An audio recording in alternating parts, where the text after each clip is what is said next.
when you go through the details and inside of a boat and how it's set up, everybody's going to set it up a little different. It's a personal thing. I mean, everybody has a lot of different, options and beliefs on where they want their electronics and how big a trolling motor and how many batteries and how much gear to carry, and that's what's so unique about it.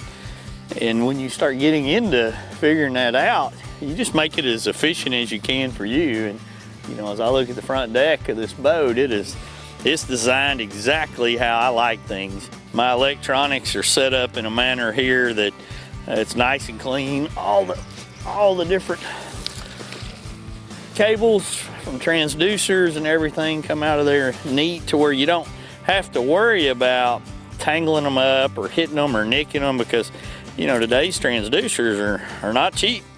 So you want to protect them as much as you can. And on some units you can use like the DH Marine trolling motor tamer to kind of cover all your different cables up. That's a neat way to protect them. On this Garmin Force trolling motor right here, everything is really well protected in through the unit itself, so I don't have to worry as much about all my different transducers.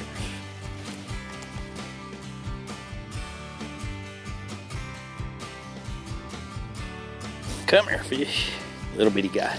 You can see a little bit of grass popping up on the electronics. You can see that water, the grass coming up now 15 feet right there. Go back. And these fish are staging right out on the outside of that. Oop, there he goes back down. I actually watched him on the live scope. That's so cool. Oop. You can see one sitting right there. Down there, fish. Right on the inside of that. He thinks he's bigger than he really is. He's not that big. When you get fish moving back to the backs of some of these pockets, you get them moving back like this and they hit that first pile of grass or break line before they go spawn, you can have a lot of fun with a lot of different baits. I mean, you can crank them, you can go soft plastics, swim baits, and they're staged up.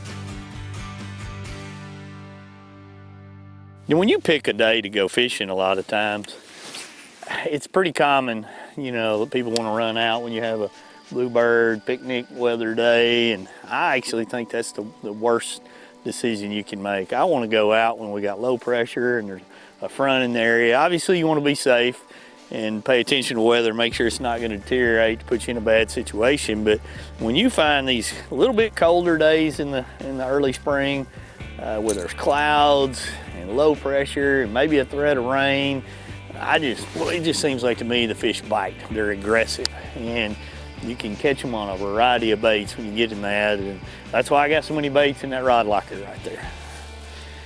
Chunk and wind. Find one that's active and wants to bite.